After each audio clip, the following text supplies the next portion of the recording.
बात मान लो, हाथ जोड़ के प्रार्थना करते हैं। कोई सुखी नहीं कर सकता, किसी का आशीर्वाद सुखी नहीं कर सकता, कुछ तुम्हारा बना नहीं सकता। बन जाए तो हमें बता देना करके। तुम क्या प्रयास करोगे? जिन्होंने जीवन में प्रयास किया है उसको, जब तुम्हारे अंदर इतनी शक्ति है कि महान शक्ति का दाता भगवान अधीन हो जाएगा, कहां मारे घूम रहे हो? किसके सामने मारे घूम रहे हो? समझो, समझो तुम क्या हो, पहले समझो तुम। और राधा राधा बोलो, नहीं समझ में आएगा। जिससे वास्तविक तुम मंगल स्वरूप हो जाओगे। तुम्हारा मंगल हो जाएगा नहीं, तुम मंगल स्वरूप हो जाओगे। तुम मंगल करने वाले बन जाओगे, तुम सुख देने वाले बन जाओगे। पर आशीर्वाद मांगने की जरूरत नहीं, करना आपको पड़ेगा भजन। भजन से ही बात बनेगी। मेरी प्रार्थना मान लो, ये भागना दौड़ना बंद करो कि कोई आपको दुख से निवृत्ति दिला देगा। किसी की भी ताकत नहीं दुख से निवृत्ति तुम्हें दिला सके। एकमात्र गरज कर कहते हैं कि भगवान नाम में ताकत है, भागने की जरूरत नहीं। आपको सुधरना पड़ेगा, कोई नहीं सुधार सकता।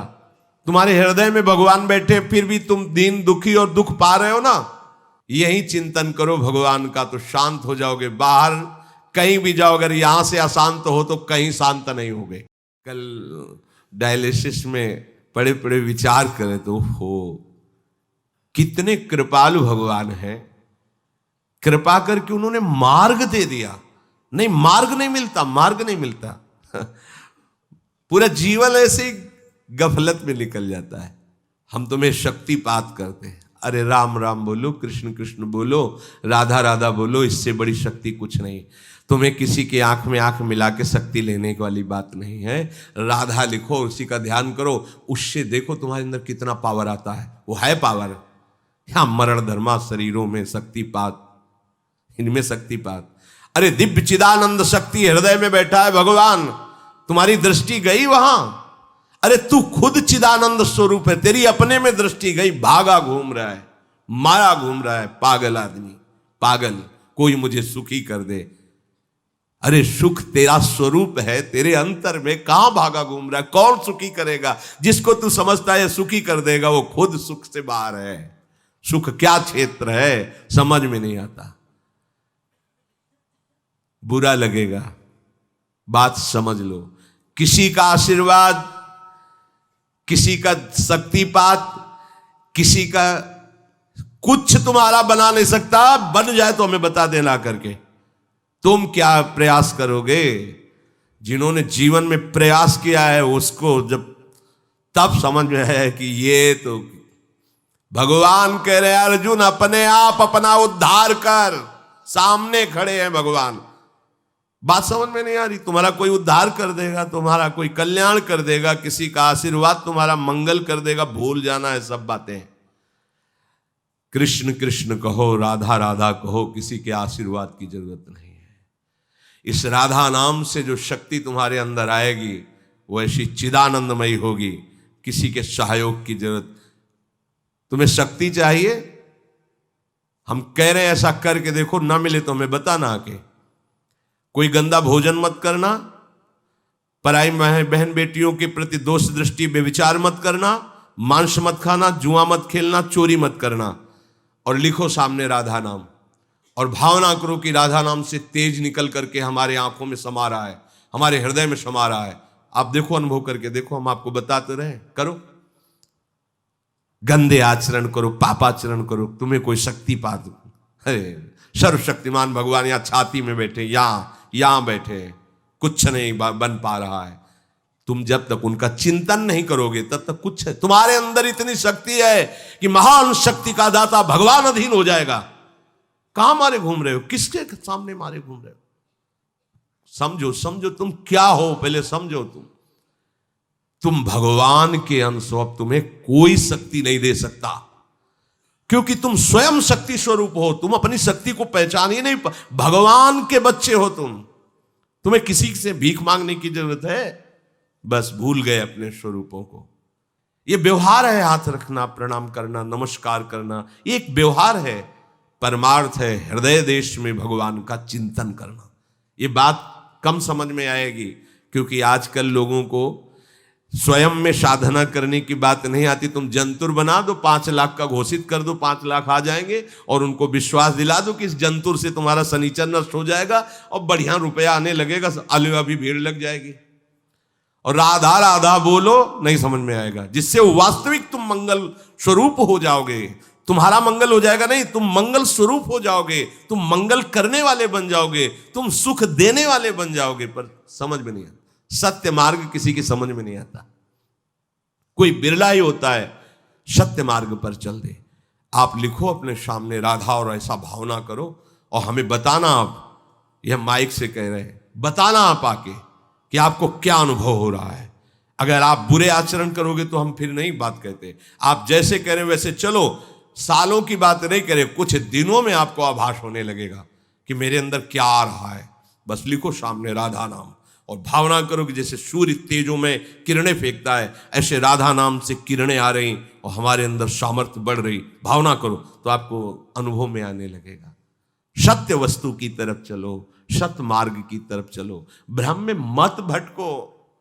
ये बड़ा भ्रम फैला रहा है कलयुग।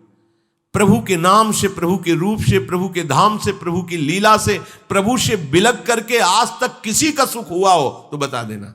धन उठ के पास जाएंगे, आशीर्वाद दे देगा, अमुक मंत्र में दे देगा, उससे धन मिल जाएगा। काहे परेशान हो?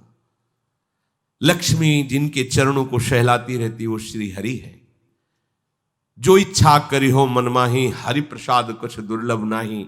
आप शुरू तो करो भगवान नाम जप करना, फिर उसका प्रभाव देखो। सत्य मार्ग को स्वीकार कर लो, थोड़े दिन कष्ट रहेगा, जन्म जन्म का कष्ट नष्ट हो जाएगा। असत्य मार्ग में चलोगे, माना थोड़े दिन तुम्हें सुख रहेगा, पर जन्म जन्म का दुख तुम मोल ले लोगे। एकमात्र श्री हरि के सिवा कोई तुम्हें सुखी नहीं कर सकता। भ्रम में मत रहना, बात मान लो, हाथ जोड़ के प्रार्थना करते हैं। कोई सुखी नहीं कर सकता, किसी का आशीर्वाद सुखी नहीं कर सकता। देखो हम तुम्हें उदाहरण बताते हैं। शास्त्राबाहु अर्जुन बहुत बलवान, 1000 भुजाएं, 2 भुजा वाले उनको तो चैन नहीं पड़ती। जिसके 1000 भुजा हो वो बहुत बलशाली, ऐश्वर्यशाली। उसने भगवान दत्तात्रेय जी अवधूत शिरोमणि की आराधना की। भगवान दत्तात्रेय जी की कृपा से उसको जवानी, अच्छोण, बुढ़ापा आएगा ही। जब जो चिंतन करे वो भोग सामग्री उपस्थित, 88,000 वर्ष जवान रह करके भोग भोगा, सब ऐश्वर्य वैभव सब। हरि भक्ति नहीं स्वीकार की। अवधूत शिरोमणि भगवान के अवतार श्री दत्तात्रेय जी महाराज अनुसुईया जी के सतीत्व के बल से प्रकट हुए भगवान के अवतार हैं दत्तात्रेय जी। ना उसने नाम जप करना, ना भगवान की आराधना करना, केवल ऐसे महापुरुष का आश्रय लेकर उनसे सिद्धियां और भोग सामग्री और लौकिकता मांगी। उस लौकिकता का घमंड ऐसा बढ़ा कि ऐसा महत अपराध कर दिया जो कभी नहीं करना चाहिए। ध्यानस्थ बैठे हुए जमदग्नि जी और उनके साथ अभद्र व्यवहार करके गला उतार लिया। इतना बड़ा ये अपराध है, इसी अपराध का दंड पूरे विश्व को भोगना पड़ा। 21 बार फरसे से काट काट करके पूरे भूमंडल के जो आसुरी स्वभाव के राजा छत्र थे, कुंड के कुंड खून के भर दिए भगवान परशुराम जी ने। है वंश का विनाश कर दिया। क्या हुआ? इतने बड़े महापुरुष का सेवक आश्रय लेने पर ऐसी दुर्गति, ऐसी बुद्धि की एक ब्रह्म ऋषि का गला उतार ले लिया, जमदग्नि जी का। ऐसी बात। जमदग्नि जी के आश्रम में गए, जमदग्नि जी ने खड़े होकर स्वागत किया कि राजा भगवान का स्वरूप होता है। अब अपनी सेना के साथ थे तो गाय, दिव्य गाय थी, कामधेनु स्वरूपा। बस आदेश कर दिया कि स्वागत किया जाए। सेवक प्रकट हो गए, सामग्री प्रकट हो गई गौ से और पूरी। तो उन्हें पता लगा कि ये राज वैभव तो हमारे पास भी इतना तत्क्षण नहीं हो सकता, ये कैसे हो रहा है? तो उनका ये सब गाय का चमत्कार है। बोले ऐसी गाय तो राजाओं के पास होनी चाहिए, अपहरण कर लो। कैसी धृष्टता, वो अपने तपोबल से भगवत भाव से तुम्हारा आदर कर रहे, तुम्हें तो प्रणाम करना चाहिए, जबरदस्ती अपहरण कर लिया।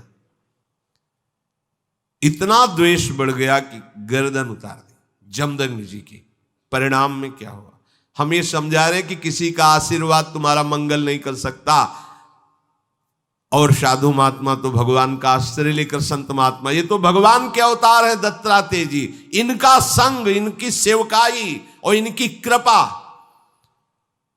पर क्या हुआ, क्या परिणाम क्या हुआ? ऐसा वैभव, ऐसा ऐश्वर्य।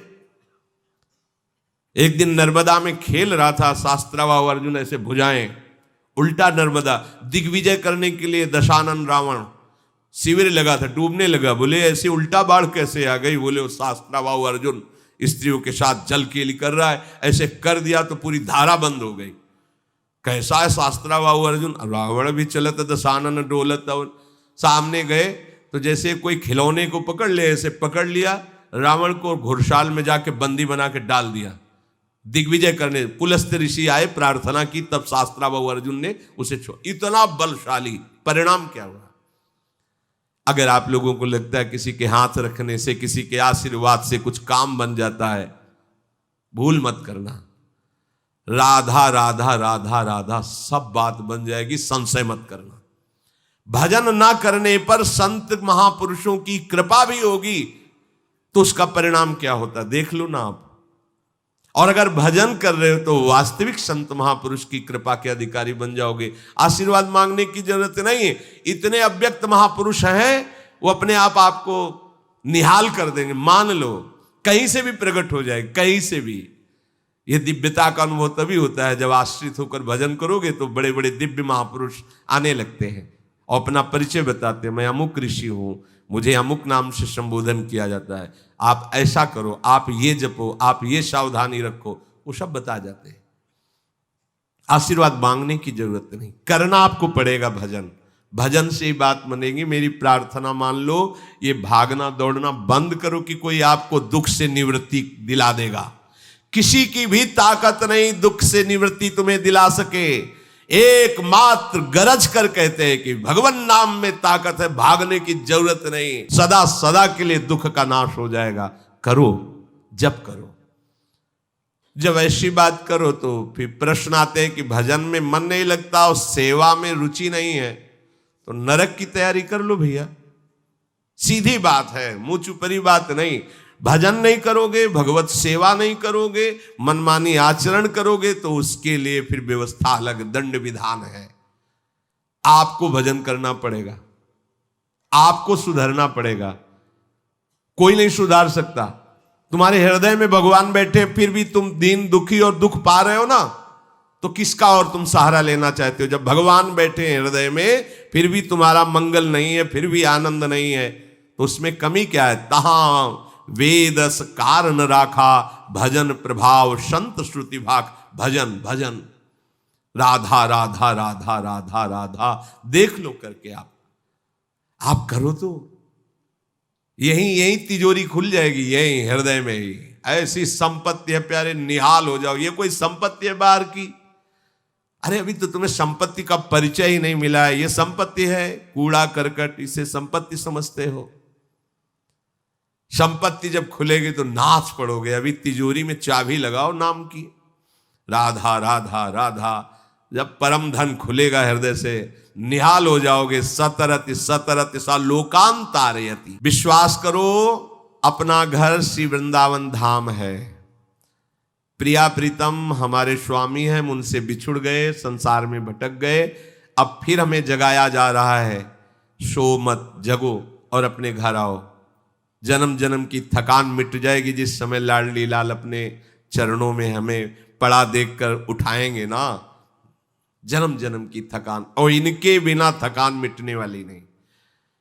कहीं भी भजन के बिना विश्वास कर लीजिए, कहीं भी जाओ, कहीं भी। बचपन से घूम रहा हूं, ये तो अभी श्रीधाम वृंदावन की अखंड कृपा हुई है तो वास, नहीं तो भ्रमण, जल प्रवाह की तरह जीवन भ्रमण युक्त रहा है। शांति यहां मिली है, यहां कहीं शांति नहीं। छाती में शांति है। यही चिंतन करो भगवान का तो शांत हो जाओगे। बाहर कहीं भी जाओ, अगर यहां से अशांत हो तो कहीं शांत नहीं होगे। और यहां शांति है तो जहां तुम अशांति समझते हो वहां चलो और देखो भला अशांति छू जाए तो कहना। और यहां अशांत है तो जहां शांति समझते हो चलो, देखो शांति का अनुभव हो तो बताना। नहीं, सारा खेल यहां का है। हृदय ही हमारा अशांत है, हृदय ही हमारा शांत है। ये हमारे हाथ की बात है। अगर अशांति का चिंतन करोगे तो अशांत रहोगे, शांति का चिंतन करोगे तो शांत रहोगे। शांत है प्रभु शांताकारम, अशांत है संसार, संसार का चिंतन करने वाला अशांत। तो अशांतस्य कुतः सुखम, अशांत को सुख का अनुभव कहां हो सकता है? सावधान।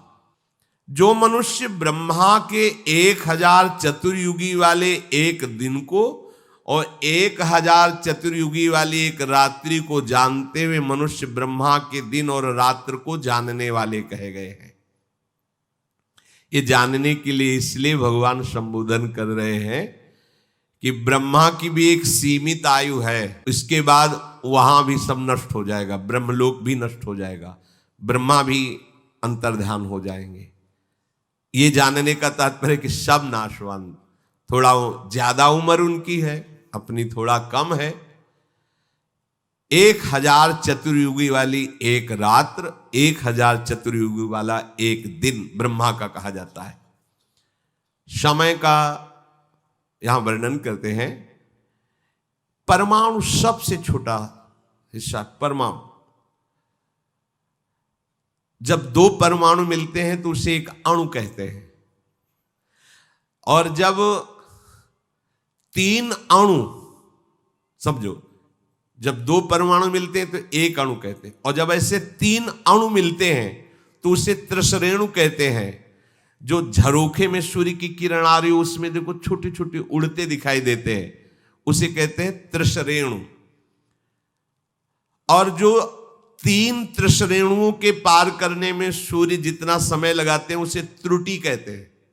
छोटी छोटी जो, तो कितना समय, बहुत त्रुटि माने बहुत थोड़ा समय। शुरू हुआ है परमाणु से, अत्यंत सूक्ष्म। 100 त्रुटियों का एक वेद, 3 वेदों का एक लव, 3 लवों का एक निमेष, ये 3 लवों का एक ये निमेष हो गया। और 3 निमेष का एक क्षण, 5 क्षण की एक काष्ठा, 15 काष्ठाओं का एक लघु, 15 लघुओं की एक नाड़िका, 6 नाड़िकाओं का एक प्रहर और 8 प्रहरों का एक दिन रात होता है मनुष्य का। 8 प्रहर का एक दिन रात। 15 दिन रातों का एक पक्ष होता है, कृष्ण पक्ष शुक्ल पक्ष। दोनों पक्षों का एक मास होता है। और 6 मासों का एक अयन, उत्तरायण दक्षिणायन, और दोनों अयनों का 1 वर्ष होता है। ये हमारी आयु का, समय का वर्णन किया गया है। एक मनुष्य के जो वर्ष व्यतीत होते हैं, 1 वर्ष, उसमें देवताओं की 1 दिन रात्रि होती है। हमारे 1 वर्ष, उनके 1 दिन 1 रात्रि। उत्तरायण दिन और दक्षिणायन रात्रि होती है। 6 महीना। हमारी जो दिन रात्रि है उसकी क्या गणना है? सोचो, हमारा साल व्यतीत हुआ तब उनकी 1 दिन रात्रि होती देवताओं की। मनुष्यों के 6 महीनों का उत्तरायण देवताओं का दिन और 6 महीनों का दक्षिणायन देवताओं की रात है। इस तरह देवताओं के समय का परिमाण मनुष्यों के समय के परिणाम से 360 गुना अधिक माना जाता है। 360 गुना।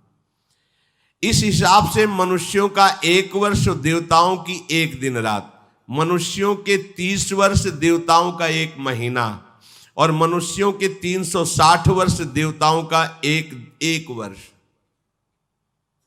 3-4 बार जन्म हो जाएंगे देवताओं के 1 वर्ष में, अपने 3-4 बार जन्म हो जाए। 360 वर्ष, 80 में राधे राधे, बहुत जब ज्यादा 90 पर, कोई बिरला 100। मनुष्य के सतयुग, त्रेता, द्वापर और कलयुग, ये 4 युग बीत जाने पर देवताओं का 1 युग होता है। 4 युग अपने बीते तब देवताओं का 1 युग होता है। मनुष्यों के सतयुग के 17,28,000, त्रेता के 12,96,000, द्वापर के 8,64,000 और कलयुग के 4,32,000, ऐसे कुल 43,20,000 वर्ष बीत जाने पर देवताओं का एक युग होता है। इसे चतुर्युगी कहते हैं, सतयुग, त्रेता, द्वापर, कलयुग। मनुष्यों और देवताओं के समय का परिमाण तो सूर्य से होता है, पर ब्रह्मा जी के दिन रात का परिमाण देवताओं के युग से होता है। देवताओं के 1,000 युगों का मनुष्यों के हिसाब से 4,32,00,00,000 वर्ष ब्रह्मा जी का एक दिन माना गया है। 4,32,00,00,000 वर्ष मनुष्यों के ब्रह्मा जी का एक दिन होता है। 4,32,00,00,000 वर्ष मनुष्यों के ब्रह्मा जी की एक रात्रि होती है। यह है मच्छर की तरीके है ना अपने लोग, जैसे मच्छर अपने सामने जन्मा हमारा, ऐसे ब्रह्मा जी के सामने कितने हम जन्म बतावें। 4,32,00,00,000 वर्ष का एक दिन है ब्रह्मा जी का।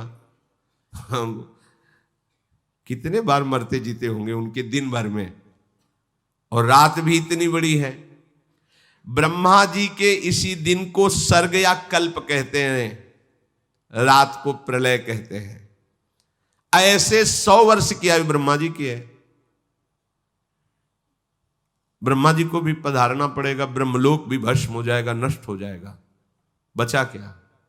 जैसे हमें तुम्हें 100 वर्ष की, 80 वर्ष, 80 वर्ष, अरे 50-60 व्यतीत हो गए, कुछ पता ही नहीं चल रहा। 50-60 वर्ष ऐसे व्यतीत हो गए, अब पता नहीं अगले कितना समय है कि नहीं। ऐसे ही ब्रह्मा जी को भी पता नहीं चलता। दुकान फैलाते फैलाते शाम हो जाती है, समेटते समेटते रात खत्म हो जाती, फिर दुकान फैलाओ, यही है चल रहा है। ब्रह्मा जी का काम कैसा है, जैसे एक दुकानदार पूरी दुकान फैला दी, अब फैलाते फैलाते समय लगा, कुछ समय क्रय विक्रय, फिर समेटना शुरू कर दिया, शाम आ गई, फिर समेट लिया। ऐसे रोज करते रहते हैं, पर उनका रोज 4,32,00,00,000 वर्ष का एक दिन है। ज्यादा खास नहीं उनको लगता, अपने को लगता है। जैसे अपने यहां 1 वर्ष व्यतीत हुआ, तो ब्रह्मा जी के यहां उस समय का अनुमान भागवत में वर्णन है। कमल की पंखुड़ी को ऐसे सुई से छेदो वहां, तो यहां 1 वर्ष व्यतीत हो गया। वो बलराम जी की पत्नी का क्या नाम था, रेवती। रेवती के पिता महाराज रैवत, ये बड़े तेजस्वी, तपस्वी, पुण्यात्मा, इनके जैसा कौन होगा। तो ये सीधे 2-4 लड़के देखे तो पता नहीं चल पाया, तो उन्होंने कहा ब्रह्मा जी से पूछ लेते कि बिटिया के भाग्य में कौन दूल्हा लिखा है आपने। वहां गए, वहां नृत्य हो रहा था, तो कुछ क्षण रुके, नृत्य पूरा हुआ, तब ब्रह्मा जी से प्रणाम करके कहा, हाँ कैसे आए रेवती। बोले वो बेटी के लिए दूल्हा ढूंढ रहा था, तो अमुक अमुक कुल के राजाओं के राजपुत्रों को देखा, पर समझ में नहीं आ रहा किसके साथ। तो हम कहा आप ही से पूछ लें, सीधे भाग्य बता दो कि उसके साथ है तो हम कर देंगे। बोले उनकी तो कुल परंपरा नष्ट हो गई। बोले अभी तो आए थे। बोले जितनी देर में तुम यहां नृत्य देखते रहे ना, वहां युगों के युग निकल गए मृत्यु लोक में, कुल परंपरा खत्म हो गई, वो तो है ही नहीं। अब तो द्वापर युग चल रहा है, भगवान का अवतार हुआ है, अनंत फणधारी भगवान शेष बलराम जी के रूप में होते, जाओ दूल्हा है उनको ब्याह कर दे। ये है दशा समय की। हम अपने को बहुत मानते हैं, हाँ अभी जिएंगे, कुछ कर लेंगे। मच्छर है मच्छर। वहां देखो 4,32,00,00,000 का एक दिन है, और यहाँ भुनगे की तरह जीवन हमारा है। गर्व कितना कर रहे हैं, वही है कूप मंडूक, कुएं का मेढक उछल उछल, इतना बड़ा समुद्र है, इतना बड़ा समुद्र।